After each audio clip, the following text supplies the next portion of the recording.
कभी सोचा है कि क्या अपनी लाइफ इंश्योरेंस पॉलिसी किसी और को ट्रांसफर की जा सकती है?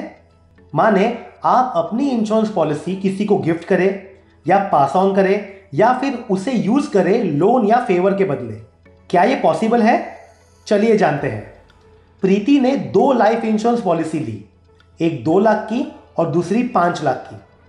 दोनों के प्रीमियम्स कई साल तक पे किए, पर काम करने के कुछ साल बाद प्रीति ने अपने खुद का बिजनेस शुरू करने का फैसला किया।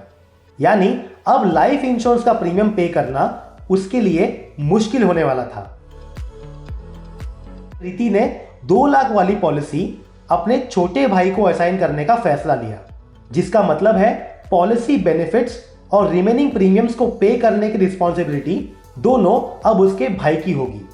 यही नहीं, इस ट्रांसपोर्ट पॉलिसी का नॉमिनी कौन होगा, यह डिसीजन भी उसके भाई का ही होगा।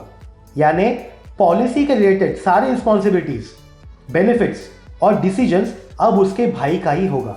इसे एब्सोल्यूट असाइनमेंट ऑफ पॉलिसी कहा जाता है, जहां प्रीति असाइनर है और उसका भाई असाइनी।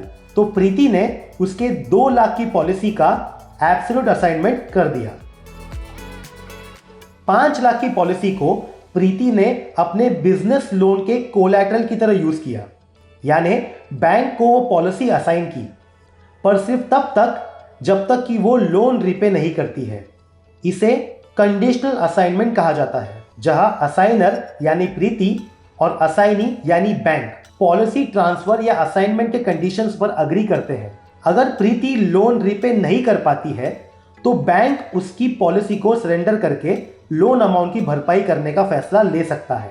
याद रहे, दोनों केसेस में ट्रांसफर पॉलिसी की ओनरशिप का ही होता है, रिस्क का नहीं। यानी लाइफ अभी भी प्रीति की ही इंश्योर्ड है, बस बेनिफिट किसे मिलेंगे ये असाइनी डिसाइड कर सकते हैं। पॉलिसी असाइनमेंट के प्रोसेस में यूजुअली असाइनर को एक ट्रांसफर डॉक्यूमेंट पे साइन करना होता है, जहां एक विटनेस की साइन की भी जरूरत पड़ती है।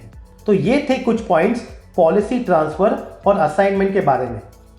ऐसे और इंटरेस्टिंग वीडियोस के लिए इस वीडियो को लाइक करें और हमारे चैनल को सब्सक्राइब करें।